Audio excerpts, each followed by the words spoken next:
C'est reparti pour un tour. Ah, Descendants, ça ne me manquait pas, cette franchise. Mais ils ont sorti un film tout récemment, que je vais traiter en Disney Film. De toute façon, là, je vais voir bâtir. Je vais pouvoir me lâcher un petit peu dans la vidéo.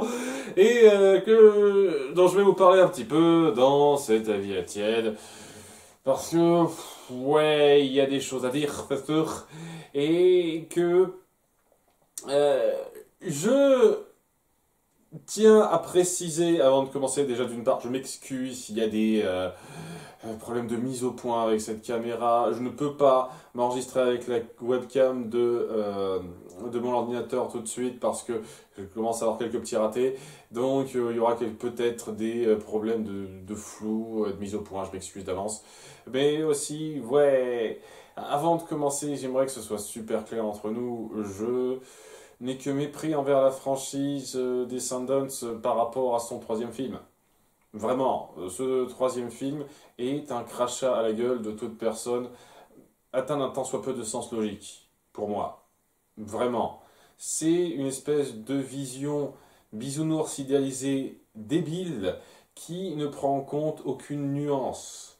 C'est ça la fin de Descendants 3 pour moi, et c'est ce qui fait que ça a tué cette franchise complètement. Complètement. J'en ai plus rien à foutre de ce qui se passe par la suite, vu qu'on part du principe que on peut tout simplement ouvrir les prisons du pays et dire à tous les criminels du monde, vous êtes pardonnés, maintenant vivant ensemble en harmonie, tout va bien. C'est plus ou moins ça que ça renvoie à cette fin de troisième film. Et je vous emmerde, Je suis désolé, c'est vraiment pas pour partir dans un bord politique, mais je vous emmerde complètement, ça fout en l'air le bien qui était installé dans les films 1 et 2. Vraiment. Parce que pour autant que c'est médiocre sur beaucoup de points, les deux premiers films, il y a des trucs pas inintéressants à traiter dedans. De fait, ouais, à cause du troisième film, la franchise pour moi est devenue pire que médiocre, elle est devenue imbuvable. Donc le fait qu'on veuille la poursuivre, honnêtement, je m'en beurre l'arrêt. Je n'ai pas de respect particulier pour ça. Néanmoins, si vous aviez vraiment des plans pour la poursuivre, je dis continuez, s'il y a des fans, tant mieux, mais c'est ça le principe. Et donc, ouais, ça va être salé, de toute façon, quoi qu'il arriverait, ça allait être salé, ma réception de ce film-là. Néanmoins, ouais, c'est pas trop aidé par le fait que c'est le même niveau de qualité que de base, quoi, j'ai envie de dire, Très mal écrit, grossièrement amené, des personnages fades, et une façon de revoir le lore de pas mal de classiques Disney qu'on connaît, qui est assez insultante. Vraiment, une sorte d'approche ado-branchée, entre guillemets, qui casse vraiment pas la baraque. Donc oui, c'est ce que nous donne ce film-là. Vous attendez pas à ce que ça rehausse le niveau d'une quelconque façon. Ça part de la conclusion de merde du troisième film. C'est pour ça que, au cas où vous vouliez avoir la surprise, découvrir ça par vous-même, je vous préviens, je vais un petit peu spoiler la situation à la fin du troisième film. Et on va parler tout de suite de cette merde, Le Toy Story 4 de la franchise. Alors bon, je dis ça de façon très légère, qu'on se soit bien d'accord, parce que bon... comparer Descendants à Toy Story, c'est un petit peu insulter une certaine franchise. Mais ouais, dans la structure même, je pense que c'est très similaire, on va dire. Si on passe outre la qualité, on peut aussi comparer ça à Kung Fu Panda 4 par exemple. Enfin bref, dans la structure même, c'est un peu le principe. C'est-à-dire on a une trilogie qui est parfaitement suffisante, qui part sur une conclusion. Mais on peut pas s'empêcher d'aller un petit peu plus loin, parce qu'il y a un public, ça rapporterait des thunes. Évidemment, donc on fait un quatrième opus pour voir si ça accroche. Bon, voilà, ça sert à rien. Je suis peut-être un peu méchant avec Toy Story 4, mais c'est assez dispensable, je pense, dans l'appréciation globale de l'histoire, même si ça veut faire quelque chose d'en plus. Et c'est un peu ce que ça veut faire, quoi. C'est complètement dispensable dans la compréhension globale de l'histoire, mais ça essaye d'apporter du plus. Ça le fait mal. hein, largement plus mal que Toy Story 4, mais ouais, c'est ce que ça essaye de faire. Donc l'histoire, c'est que maintenant que le monde est ouvert à tout le monde, tous les méchants maintenant sont de notre côté, ils sont libérés, et apparemment il n'y a aucun problème, hein, il n'y a pas de souci de gestion, de criminalité quelconque. Oh, les méchants, il suffit juste qu'on les libère, qu'on leur fasse confiance, que tout aille bien, et que ce soit la paix partout. C'est comme ça que t'es présenté, merde. Je suis désolé, c'est tellement de la merde. Alors que Uma nous sert de narratrice rapidement au début à la fin, et ça va être un peu la nouvelle directrice de l'établissement. Pourquoi? Parce qu'il pouvait avoir que celle-là en reprise. Je veux dire, il n'y a même pas ces deux sous-fifres qu'on connaît. Je veux dire, vous savez, le fils de Crochet et le fils de Gaston, si je ne m'abuse. Alors, il n'y a même pas ces deux-là, quoi. C'est... On s'en bat les couilles. C'est juste elle et ma reine la bonne fée. Déjà ça, hein, ça en fait au moins deux qu'on connaît, les autres on s'en fout, mais deux c'est bien, deux c'est bien. Alors qu'elle prend les rênes, elle se dit, tiens, maintenant que tout le monde est parti en voyage, on sait pas trop où, ils sont pas là les acteurs, donc ils sont en voyage. C'est moi qui vais me charger de diriger parce qu'on m'a fait confiance. Pour une raison qui m'échappe, une fois de plus, mais c'est pas si mal, il y a quelques vous pouviez en prendre quoi. Ils font une espèce de petit hommage à Cameron Boyd avec Carlos, le portrait de Carlos qui est mort également hors champ lui. Et on essaye de faire un petit peu le tir-larme à ce niveau-là, j'ai trouvé ça grossier, je suis désolé. Je veux dire, en quoi c'est moins un hommage à l'acteur de faire perdurer son personnage? De dire que il a continué à vivre et il a une vie heureuse, ce personnage-là. Parce que ce personnage-là qu'a incarné l'acteur, il représente quelque chose et il mérite quelque chose d'heureux, tout simplement. Pourquoi le personnage qu'il incarne devrait avoir subi exactement la même tragédie que l'acteur pour faire un parallèle facile et direct? C'est naze, je trouve ça naze comme façon de faire. Je trouve que c'est largement plus un hommage de dire que le personnage a transcendé l'acteur, cet acteur qui a donc donné ce personnage, nous a donné quelque chose qui a su perdurer. Personnellement, ça m'a l'air davantage hommagesque dans l'approche. Je ne comprends pas qu'il y ait des gens qui soient débiles au point de ne pas comprendre ce principe-là, mais bon. Ok, si vous voulez, c'était rapidement, c'est-à-dire, Carlos aurait voulu ça. Les autres, ils sont pas morts, donc c'est pas trop grave. Carlos est mort, triste, il aurait voulu ça. Vous voyez, hein, les fans de Cameron Boyd qui allaient pleurer, c'est mort, on est avec vous, on le pleure avec vous. Allez, c'est bien, on est content, ça vous a touché, je suis sûr. C'est super. Bon, c'est dit ça, c'est un détail sans intérêt par rapport à l'histoire principale. Bref, le truc qu'elle veut faire pour aller jusqu'au bout du délire, on invite n'importe qui, tout le monde à la possibilité d'être réformé, enfin pas la possibilité, tout le monde dès lors qu'on lui donne une chance va être réformé, évidemment, hein. Simple, super simple.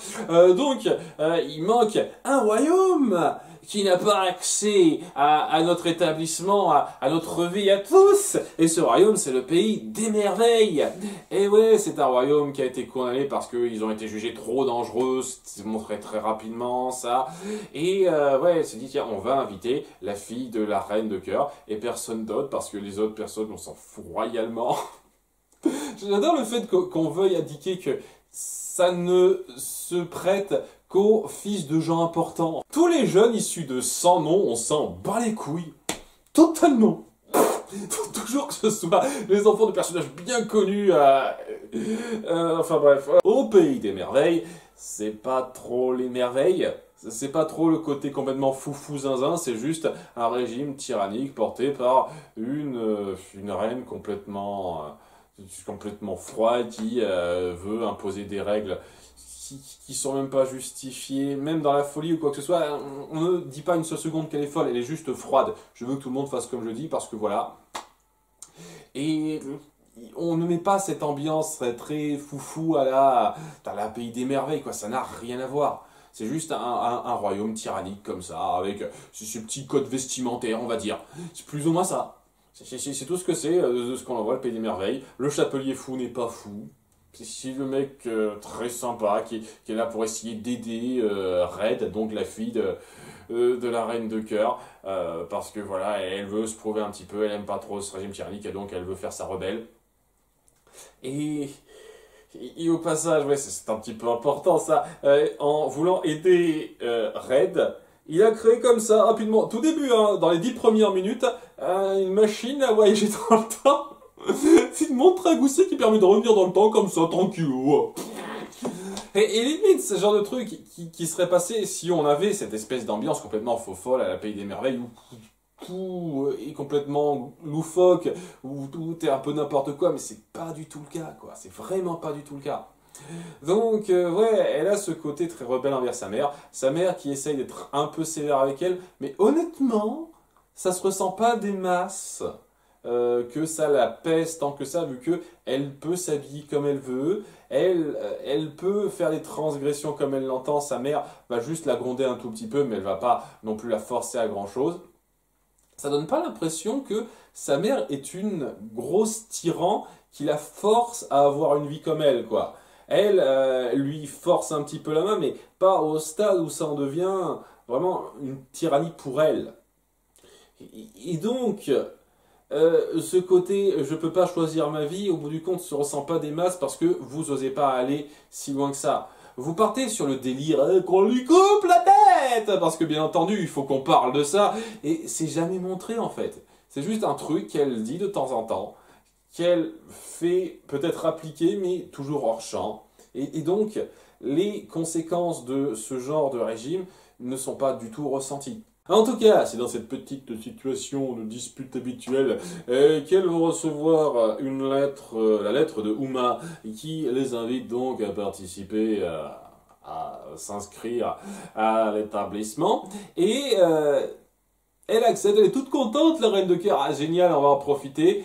Et elle est à peine fouillée. On va dire, on va suivre le fil. Sa fille, elle sait pas trop. Je veux dire, est-ce qu'elle pense à moi? Je suis pas sûr du tout, quoi. Et on la fouille à peine, on vérifie pas s'il y a de la magie derrière ce qu'elle amène ou quoi que ce soit. On la laisse tranquillou se rendre à l'établissement lors de la rentrée apparemment, où Uma fait son espèce de petite présentation en mode Kaira, vous vous souvenez, ma chanson, je vais en parler de la musique, c'est de la merde pour moi, mais bref, j'en parlerai après. Donc, elle fait sa présentation et elle est choquée, tout le monde est surpris de voir qu'elle va utiliser sa magie pour faire apparaître des soldats et faire un petit putsch sur l'établissement. Donc c'est même pas sur la royauté, quoi. C'est-à-dire, je dirige maintenant votre lycée, je suis votre nouvelle reine de lycée, c'est plus ou moins ça, quoi, presque. Ce qui fait que, bon, déjà, ça renvoie pas exactement la même force, quoi. Si encore il y avait Belle et Mal, qui sont donc les dirigeants du royaume, limite, mais ils sont pas là, donc elle dirige rien de pressé pour l'instant, quoi. Elle croit trop, ah, on est les grandes dirigeantes, pour l'instant ça va, hein. Puis quand Mal reviendra avec ses pouvoirs de super dragon, je suis pas sûr que tu vas arriver à t'en sortir comme ça. Mais bon, on va pas trop se pencher là-dessus, ça ne jouera aucun rôle par la suite, ça va être des faits, vous verrez plus tard. On va aussi découvrir la co-héroïne de ce film, Chloé Charmant, fille de Cendrillon et du prince charmant. Alors, petit truc, il faut que j'en parle, ça me plaît pas des masses, mais je suis un peu obligé de pointer ça parce que quand même, Cendrillon est noir et Charmant, de son nom, est asiatique.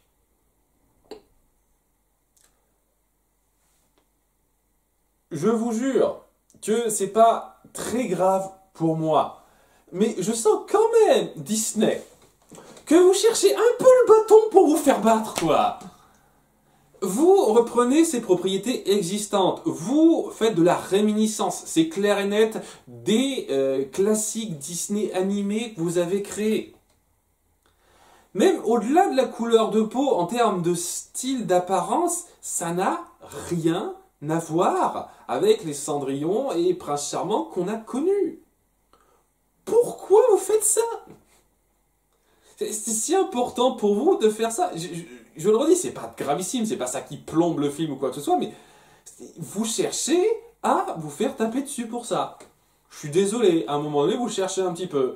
Alors, je le redis, moi, la couleur de peau des personnages, à moins que ce soit vraiment important et qu'il faille faire gaffe, c'est pas quelque chose qui va plomber un film. Je vous cache pas que c'est un tout petit peu ennuyeux parce que vous faites référence à leur chanson d'amour avec de l'autotune, donc allez un peu vous faire enculer, mais vous faites référence à leur chanson d'amour. Vous nous indiquer clairement que c'est censé nous rappeler à ce classique. Et vous faites deux personnages qui physiquement n'ont que dalle à voir avec nos personnages du conte de départ, enfin du classique animé de départ. Pourquoi vous faites ça? Si vous voulez vraiment partir sur une nouvelle approche complètement différente, allez jusqu'au bout. Faites pas cette réminiscence juste pour tabler sur la nostalgie facile. C'est n'importe quoi. Donc bien entendu, les gens vont gueuler. Et je le comprendrai un petit peu, quoi. Si vous poussez un petit peu le bouchon, là, je suis désolé. Et puis, je rappelle quand même, il l'appuie un tout petit peu, que ce sont les parents de Chad. Chad, le blaireau complètement con qu'on a eu dans les 3 premiers films, quoi, qui n'avait absolument rien de noir ou d'asiatique. Donc ils l'ont adopté celui-là, on va dire. Si vous voulez, hein, c'est ridicule, je trouve ça ridicule. Je suis désolé. Pourquoi vous faites ça? Donc, c'est pas le truc qui va être gênant pour moi. Je vais avoir un problème avec le ton habituel que vous prenez, que vous avez bien appuyé dans le 3e film et que vous essayez un peu de poursuivre par rapport à ça, mais j'en parlerai plus tard, mais bon, il y a ça. Et donc on essaie de mettre en place que c'est une fille sympathique, bonne samaritaine, etc., etc., qui va devoir apprendre un petit peu la vie et les nuances avec son histoire. Donc, tout le monde se regroupe à cette rentrée, hein, cet accueil des nouveaux élèves. Et il y a Ella, puisque c'est son nom, Cendrillon, Ella.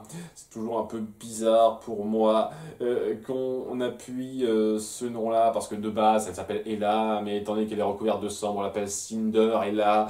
Cendrillon, ça passe tellement pas en français par rapport à ça, mais bon. Donc, Ella était genre la super copine de Gretchen, je sais plus comment elle l'appelle, Bridget, voilà. Bridget, qui est donc la reine de cœur. Elles étaient super potes, elles étaient au bahut ensemble, etc., etc. Ce qui veut dire que tout se recoupe de façon complètement grossière, où tout le monde se réunissait au bahut, en fait. Mais tu te dis quoi? Tous les enfants de figures connues se réunissent au bahut, tu te dis ok, il y a une sorte de standing, on regroupe un petit peu les gens de ce type-là, tu te dis c'est pas extraordinaire, c'est un peu grossier dans les 3 premiers films, mais au moins tu peux vaguement voir la logique derrière ça avec l'histoire qui s'est créée. Mais là non, l'histoire, quand elle s'est créée, c'était des lycéens qui squattaient le même établissement.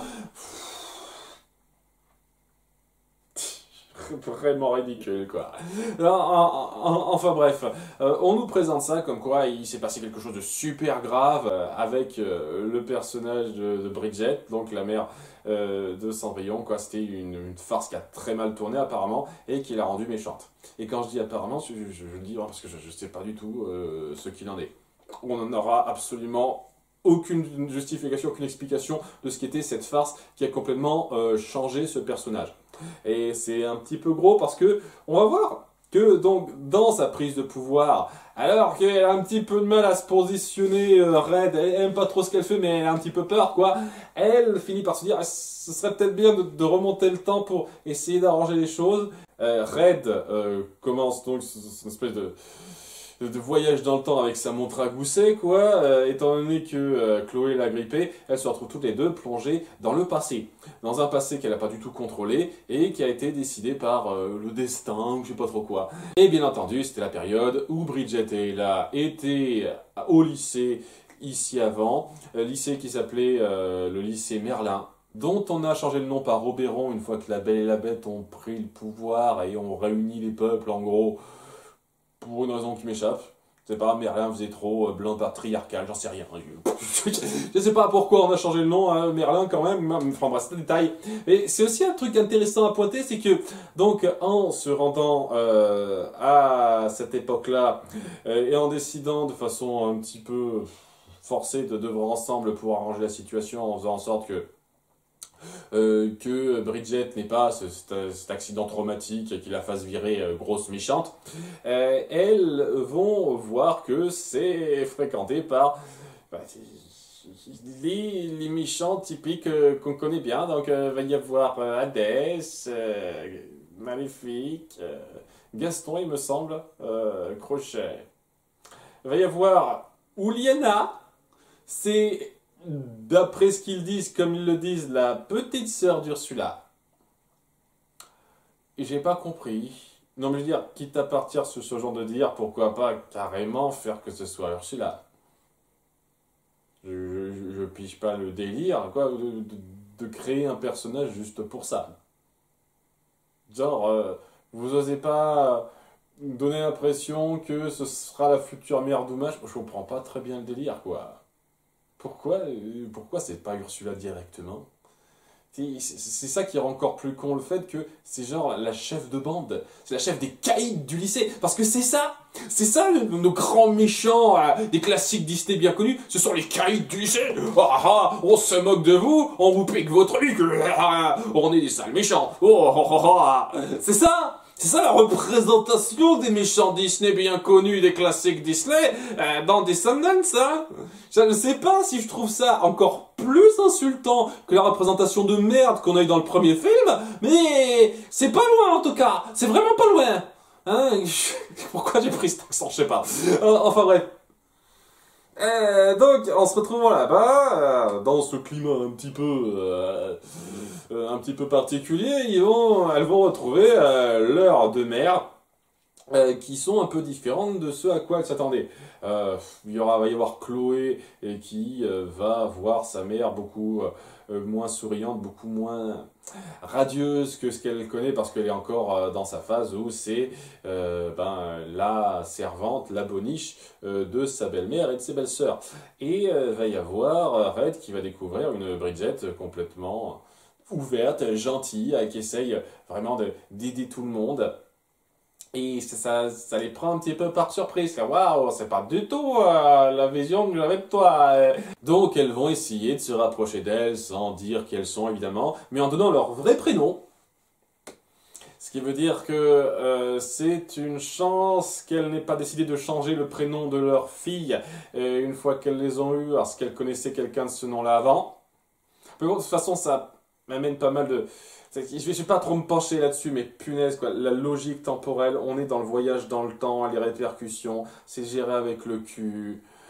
Je vais en parler à la toute fin de ça. En tout cas, voilà, elles se disent qu'est-ce qui va se passer, qu'est-ce que c'est que ce truc, et là c'est là qu'elles se disent, en bout du compte, ce qui s'est passé à ce bal, ce moment où elle a été complètement humiliée par cette fameuse blague, ça l'a vraiment changé la vie. Hein. Il faudrait faire quelque chose, faire en sorte que ça ne se produise pas. Et elles ont très vite leur suspect. C'est-à-dire Uliana et sa petite bande. Les caïds du bahut, évidemment, hein, il s'est passé un petit incident avec eux, c'est complètement de la faute d'Uliana, mais bien entendu, elle le prend mal et elle dit « Ah, je vais la faire payer à cette connasse de Bridget, elle va voir !» Et elle se dit « Il faut faire quelque chose pour empêcher ça », et à partir de là, ça va être du remplissage, où on fait durer les décisions, etc., et où on va mettre en œuvre des trucs mal branlés, mal fignolés, pour empêcher Uliana de faire ce qu'elle veut faire. Et on pourrait se dire, dans cette configuration, je veux dire, n'importe qui se dirait, ok, c'est une fausse piste. Je veux dire, la caïd du bahut, enfin le gang des caïds du bahut qui font une mauvaise blague à Bridget, alors que les autres sont relativement sympas, ils donnent pas l'impression que ce sont des connards. C'est pas ça qui va complètement chambouler notre personnage. Ça doit être quelque chose de plus vicelard que ça. Et tu te dis, oui, ça va forcément être le petit rebondissement, prévisible, mais non, le rebondissement, c'est qu'il n'y a pas de rebondissement. C'est ça. C'est pas une fausse piste, c'est exactement ce qui est prévu, c'est elle, et c'est laquelle, parce que vraiment, je leur dis, quoi, c'est les caïds qui lui obéissent à Uliana, quoi.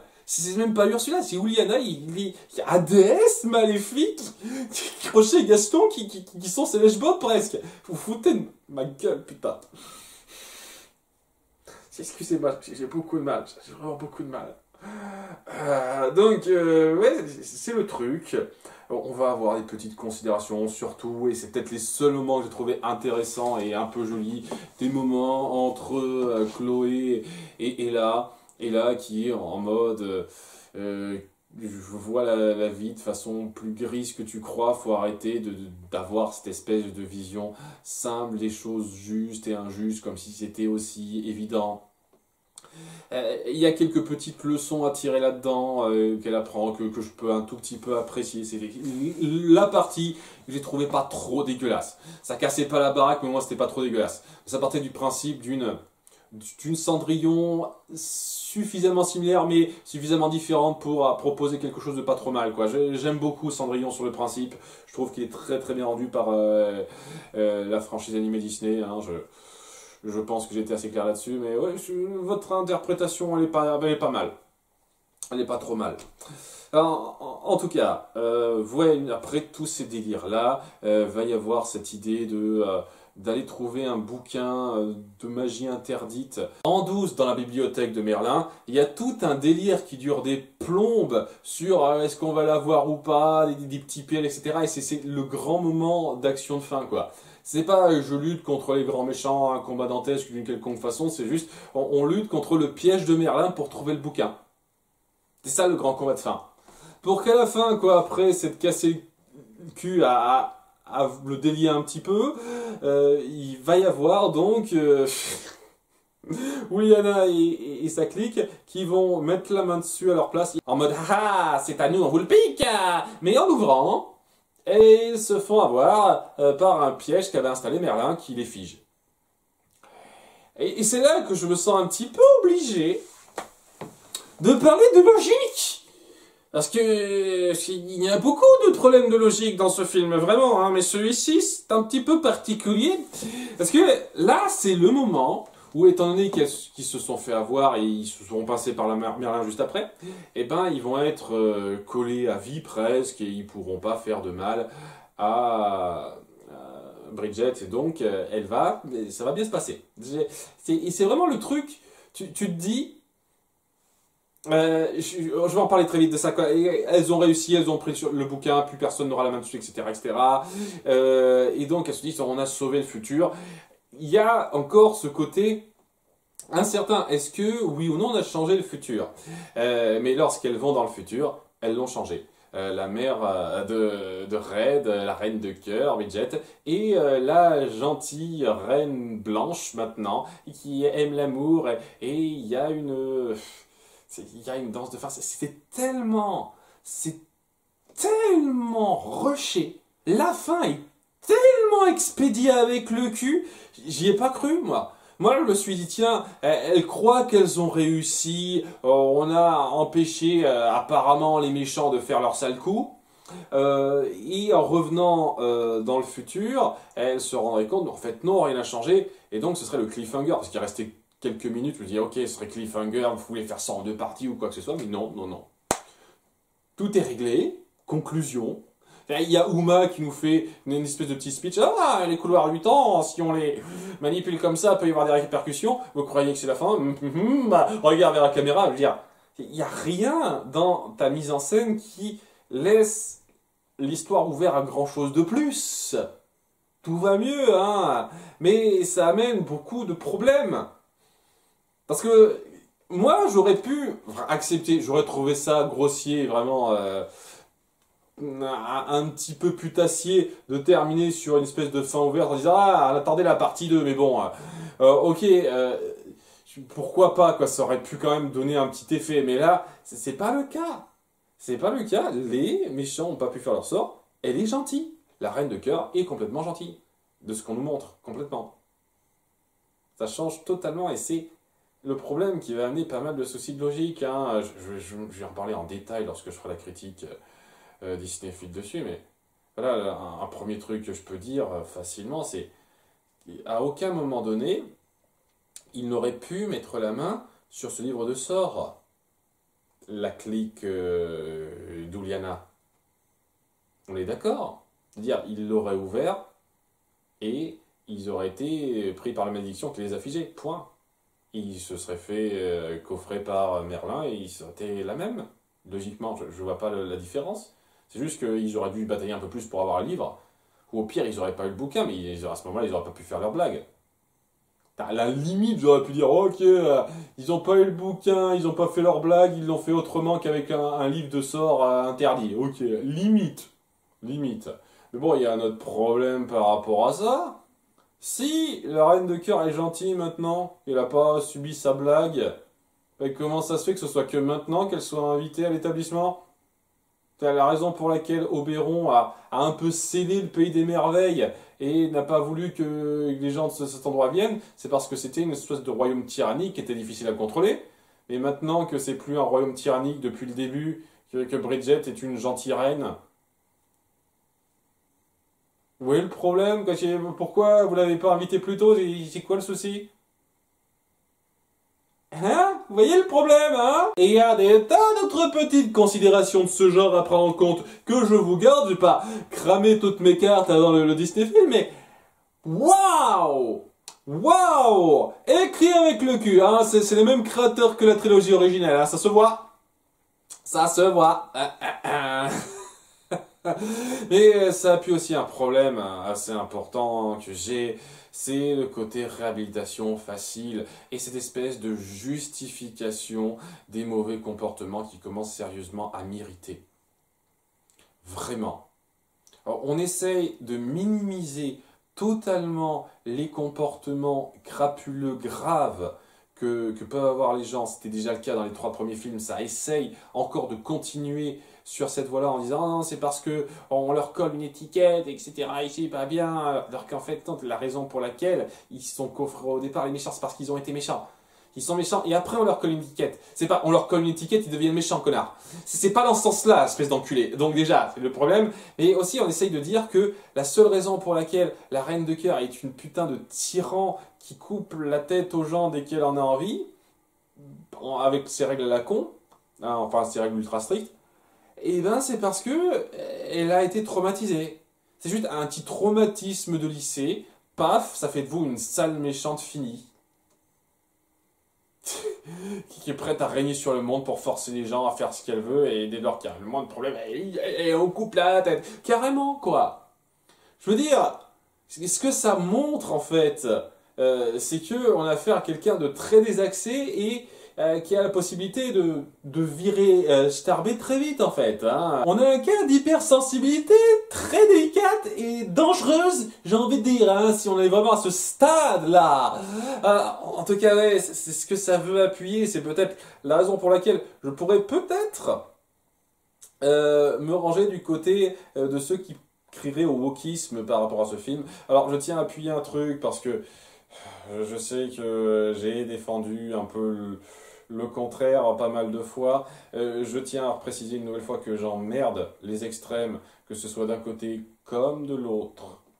Et si dernièrement j'ai plus attaqué les partisans de l'anti-wokisme, c'est parce que on les entend beaucoup plus souvent que d'autres. Néanmoins, je peux pas m'empêcher d'être assez d'accord avec eux sur ce coup si on définit bien ce qu'est le wokisme pour vous. C'est devenu un terme assez galvaudé qui veut plus dire grand-chose dans pas mal de cas. Ce que j'entends par là, c'est cette espèce d'approche de progressisme, d'ouverture, dans ta gueule, irréaliste, qui veut faire cette espèce de morale sous-jacente vraiment irritante en fait. C'est un peu ça, quoi. Le progressisme dans ta gueule, malvenu. Hein, il y a beaucoup de progressisme qui peuvent être bien, mais ça peut être malvenu. Et autant le côté, on a changé la couleur des personnages, là, je trouve que c'est un peu grossier, on va un peu trop loin, mais c'est pas le plus grave. C'est ça qui est un peu irritant là-dessus, quoi. Ça essaye de mettre en place que les gens qui font des choses graves peuvent se réhabiliter facilement ou ont des excuses valables de l'avoir fait. Et c'est irritant. Il y a beaucoup de gens qui ont eu des vies pas faciles, qui ont subi des traumas et qui ne virent pas en méchants connards finis. Ce n'est pas une excuse, une justification pour ce genre de comportement ou d'acte. Et c'est pas avec un pardon rapide que ça va s'arranger comme ça. C'est la partie qui m'irrite le plus, en particulier dans le 3e film, mais qu'on essaye vraiment de poursuivre dans ce 4e film-là. Et ouais, ça, s'il y a des anti-wokismes qui se plaignent de ça, eh ben je serai plutôt avec eux sur ce point. Hein. Ouais, donc en termes d'écriture, vraiment pas fameux, hein, très plat. Ouais, visuellement, j'avoue que certains designs ne sont pas trop mal. Moi, non, non, c'est pas trop mal.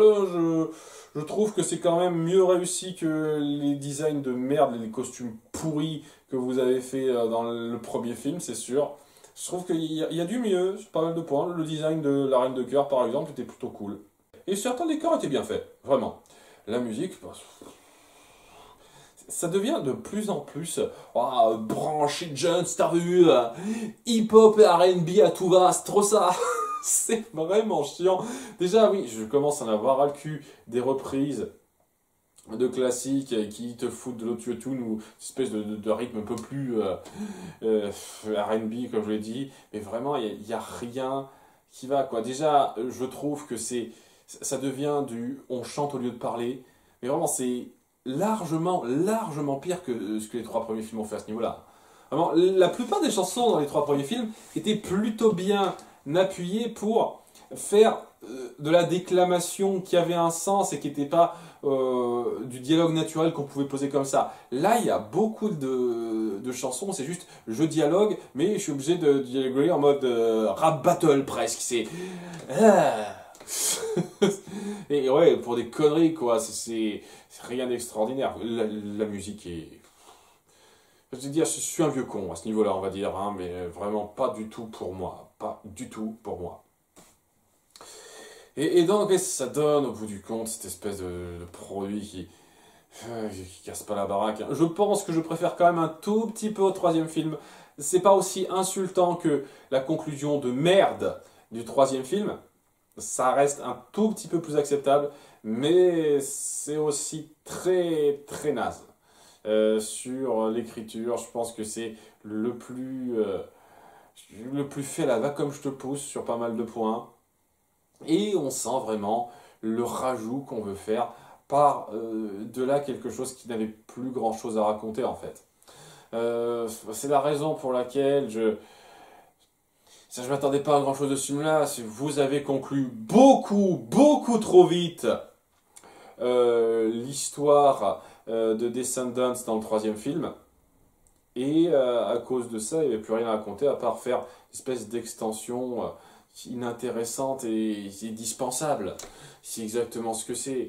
Et ça donne pas grand chose, quoi. Le fait que Uma veuille faire cette espèce de discours qu'on a à la fin de chaque film en disant ah vous croyez que c'est fini en regardant vers la caméra, ça apporte rien. C'est pas comme si ça donnait l'impression que ça pouvait promettre beaucoup plus.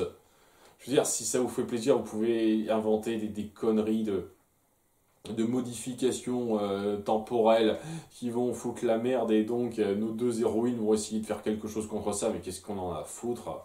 Vraiment, c'est... C'était une grosse perte de temps ce film, mais ce sera une cible plutôt pratique à foutre en l'air en Disneyphile, hein, je nie pas. C'est un truc que je peux quand même concéder à cette franchise. C'est facile de les défoncer, hein. C'est vraiment facile dès lors qu'on a quelques neurones et qu'on pense à réfléchir à ce qu'on regarde, hein. Très facile. Donc je les remercie pour ça, moi, hein. J'espère que cette vidéo vous aura plu. Je vous donne rendez-vous d'ici pas très longtemps, je pense, d'ici quelques mois, hein, je ne vais pas attendre aussi longtemps que pour d'autres sorties, pour le Disneyfield sur Descendants 4. À bientôt, au revoir.